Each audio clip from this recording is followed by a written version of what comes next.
اعوذ باللہ من الشیطان الرجیم بسم اللہ الرحمن الرحیم۔ السلام علیکم ناظرین، عمر وائس چینل میں آپ سب کو خوش آمدید۔ ہلاکو خان نے وہی کیا جو اس کے دادا چنگیز خان پچھلی نصف صدی سے کرتے چلے آئے تھے۔ اس نے خلیفہ کے علاوہ تمام اشرافیہ کو وہیں تلوار کے گھاٹ اتار دیا اور منگول دستے البلاد بغداد میں داخل ہو گئے۔ اس کے اگلے چند دن تک جو ہوا اس کا کچھ اندازہ مورخ عبداللہ صاف شیرازی کے الفاظ سے لگایا جا سکتا ہے۔ وہ شہر میں بھوکے گدھوں کی طرح پھر گئے، اس طرح جیسے غضب ناک بھیڑیے بھیڑوں میں ہلہ بول دیتے ہیں۔ بستر اور تکیے چاقوؤں سے پھاڑ دیے گئے، حرم کی عورتیں گلیوں میں گھسیٹی گئیں اور ان میں سے ہر ایک تاتاریوں کا کھلونا بن کر رہ گئی۔ دریا دجلہ کے دونوں کناروں پر آباد بغداد الف لیلہ کے شہزادوں کا شہر، خلیفہ ہارون رشید اور مامون کے قائم کردہ دارالترجمہ کا شہر تھا۔ یہ وہ شہر تھا جہاں مترجموں کو کتابیں تول کر سونا بطور معاوضہ دیا جاتا تھا۔ یہ دلکشا مسجدوں، وسیع کتب خانوں، عالیشان محلات، سرسبز باغات، لبالب بازاروں، علم افروز مدرسوں اور پرتعیش حماموں کا شہر تھا۔ اس بات کا درست تخمینہ لگانا مشکل ہے کہ کتنے لوگ اس قتل عام کا شکار ہوئے۔ مورخین کا اندازہ ہے کہ 2 لاکھ سے لے کر 10 لاکھ لوگ تک تلوار، تیر یا بھالے کے گھاٹ اتار دیے گئے۔ تاریخ کی کتابوں میں لکھا ہے کہ بغداد کی گلیاں لاشوں سے اٹی پڑی تھیں۔ چند دن کے اندر اندر ان سے اٹھنے والے تعفن کی وجہ سے ہلاکو خان کو شہر سے باہر خیمہ لگانے پر مجبور ہونا پڑا۔ اس دوران جب عظیم الشان شاہی محل کو آگ لگائی گئی تو اس میں استعمال ہونے والے آبنوس اور سندل کی قیمتی لکڑی کی خوشبو آس پاس کے علاقے کی فضاؤں میں پھیلی بدبو میں مدغم ہو گئی۔ منگول سپاہیوں نے ایک نسل کے اندر دنیا کے بڑے حصے کو اپنا باج گزار بنا لیا۔ کچھ اس طرح کا ادغام دجلہ میں بھی دیکھنے میں آیا۔ کہا جاتا ہے کہ اساتیری دریا کا مٹیالہ پانی پہلے چند دن سرخ بہتا رہا، پھر سیاہ پڑ گیا۔ سرخی کی وجہ وہ خون تھا جو گلیوں سے بہہ کر دریا میں شامل ہوتا رہا، اور سیاہی اس وجہ سے کہ شہر کے سینکڑوں کتب خانوں میں محفوظ نادر نسخے دریا میں پھینک دیے گئے تھے، اور ان کی سیاہی نے گھل گھل کر دریا کی سرخی کو ماند کر دیا تھا۔ فارسی کے عظیم شاعر شیخ سعدی خاصا عرصہ بغداد میں رہے تھے اور انہوں نے یہیں کے مدرسہ نظامیہ میں تعلیم حاصل کی تھی۔ چنانچہ انہوں نے سقوط بغداد کا یادگار نوحہ لکھا جس کا ایک ایک شعر دل کو دہلا دیتا ہے۔ ہلاکو خان نے 29 جنوری سن 1257 کو بغداد کے محاصرے کا آغاز کیا۔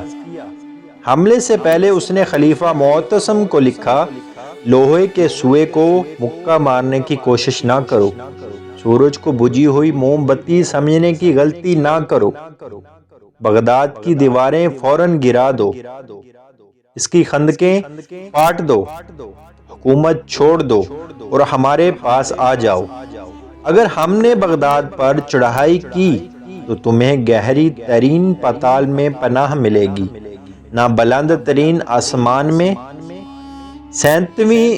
37ویں عباسی خلیفہ مستعصم باللہ کی وہ شان و شوکت تو نہیں تھی جو ان کے عظیم الشان اجداد کے حصے میں آئی تھی، لیکن پھر بھی مسلم دنیا کے بیشتر حصے پر ان کا سکہ چلتا تھا، اور خلیفہ کو زعم تھا کہ اس پر حملے کی خبر سن کر مراکش سے لے کر ایران تک سبھی مسلمان ان کے سامنے سینہ سپر ہو جائیں گے۔ چنانچہ خلیفہ نے ہلاکو کو جواب میں لکھا، نوجوان، 10 دن کی خوش قسمتی سے تم خود کو کائنات کا مالک سمجھنے لگے ہو۔ جان لو کہ مشرق تا مغرب خدا کے ماننے والے اہل ایمان میری رعایا ہیں، سلامتی سے لوٹ جاؤ۔ ہلاکو خان کو اپنے منگول سپاہیوں کی صلاحیتوں پر بھرپور اعتماد تھا۔ وہ پچھلے 4 اشروں کے دوران اپنے آبائی وطن منگولیا سے نکل کر 4000 میل دور تک آ پہنچے تھے اور اس دوران معلوم دنیا کے بڑے حصے کو اپنے مطیع بنا چکے تھے۔ بغداد پر حملے کی تیاریوں کے دوران نہ صرف ہلاکو خان کے بھائی منگو کعان نے تازہ دم دستے بھجوائے تھے، بلکہ آرمینیا اور جارجیا سے خاصی تعداد میں مسیحی فوجی بھی آن ملے تھے، جو مسلمانوں سے صلیبی جنگوں میں یورپ کی شکست کا بدلہ لینے کے لیے بے تاب تھے۔ یہی نہیں، منگول فوج کی تکنیکی لحاظ سے بھی کہیں زیادہ برتر اور جدید ٹیکنالوجی سے بہرہ ور تھی۔ منگول فوج میں چینی انجینئروں نے ایک یونٹ تھا جو منجنیقوں کی تیاری اور بارود کے استعمال میں مہارت رکھتا تھا۔ بغداد کے شہری آتش گیر مادے نفتا سے ناواقف تھے، جیسے تیروں سے باندھ کر پھینکا جاتا تھا، لیکن بارود سے ان کا کبھی واسطہ نہیں پڑا تھا۔ اس زمانے کا بارود آہستگی سے جلتا تھا۔ منگولوں نے اس میں یہ جدت پیدا کی، اسے لوہے یا پکائی گئی مٹی کی ٹیوبوں میں رکھ دیتے تھے، جس سے وہ دھماکے سے پھٹ جاتا تھا۔ اس کے علاوہ منگولوں نے دھوئیں کے بم بنانے میں بھی مہارت حاصل کر لی تھی۔ ان کی منجنیقوں نے شہر پر آتشی بارش برسانا شروع کر دی۔ یہی نہیں، منگولوں نے فصیل کے نیچے بارود لگا کر اسے بھی جگہ جگہ سے توڑنا شروع کر دیا۔ بغداد کے باسیوں نے یہ آفت اس سے پہلے کبھی نہیں دیکھی تھی۔ ابھی محاصرے کو 1 ہفتہ بھی نہ گزرا تھا کہ خلیفہ نے ہلاکو خان کو بھاری تاوان ادا کرنے اور اپنی سلطنت میں جمعے کے خطبے میں اس کا نام پڑھنے کی شرط پر صلح کی پیشکش کی، لیکن ہلاکو خان کو فتح سامنے نظر آ رہی تھی۔ اس نے یہ پیشکش فوراً ہی ٹھکرا دی۔ آخر 10 فروری کا دن آیا جب خلیفے نے شہر کے دروازے منگولوں کے لیے کھول دیے۔ منگول مذہب میں کسی بادشاہ کا زمین پر خود کو بہانا بدشگونی سمجھا جاتا تھا، اس لیے ہلاکو کو شروع میں خلیفہ کا یہ باور کرواتا رہا جیسے وہ بغداد میں اس کا مہمان بن کر آیا ہے۔ خلیفہ کی خلافت کے بارے میں کئی کہانیاں مشہور ہیں، تاہم زیادہ قریب ہلاکو کے وزیر نصیر الدین توسا کا بیان ہے، جو اس موقع پر موجود تھے۔ وہ لکھتے ہیں کہ خلیفہ کو چند دن بھوکا رکھنے کے بعد ان کے سامنے ایک ڈھکا ہوا خوان لایا گیا۔ بھوکا خلیفے نے بے تابی سے ڈھکن اٹھایا تو دیکھا کہ برتن ہیرے جواہرات سے بھرا ہوا ہے۔ ہلاکو نے کہا، کھاؤ۔ مستعصم باللہ نے کہا، ہیرے کیسے کھاؤں؟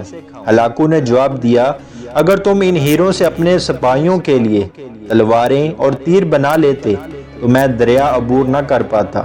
عباسی خلیفہ نے جواب دیا، خدا کی یہی مرضی تھی۔ ہلاکو نے کہا، اچھا تو اب میں جو تمہارے ساتھ کرنے جا رہا ہوں وہ بھی خدا کی مرضی ہے۔ اس نے خلیفہ کو نمدوں میں لپیٹ کر اس کے اوپر گھوڑے دوڑا دیے تاکہ زمین پر خون نہ بہے۔ بغداد کی بنیاد مستعصم باللہ کے جد ابو جعفر بن المنصور نے سن 762 میں بغداد نامی ایک چھوٹے سے گاؤں کے قریب رکھی تھی۔ صرف چند اشروں کے اندر یہ بستی دنیا کی تاریخ کی عظیم ترین شہروں میں شامل ہو گئی۔ ہندوستان سے لے کر مصر تک کے علماء، فضلاء، شاعر، فلسفی، سائنسدان اور مفکر یہاں پہنچنے لگے۔ اس زمانے میں مسلمانوں نے چینیوں سے کاغذ بنانے کا طریقہ سیکھ لیا اور دیکھتے ہی دیکھتے شہر علمی سرگرمیوں سے معمور ہو گیا۔ 9ویں صدی میں بغداد کا ہر شہری پڑھ لکھ سکتا تھا۔ تاریخ دان ترتیتیس چینڈلر کی تحقیق کے مطابق سن 775 سے لے کر سن 932 تک آبادی کے لحاظ سے بغداد دنیا کا سب سے بڑا شہر تھا۔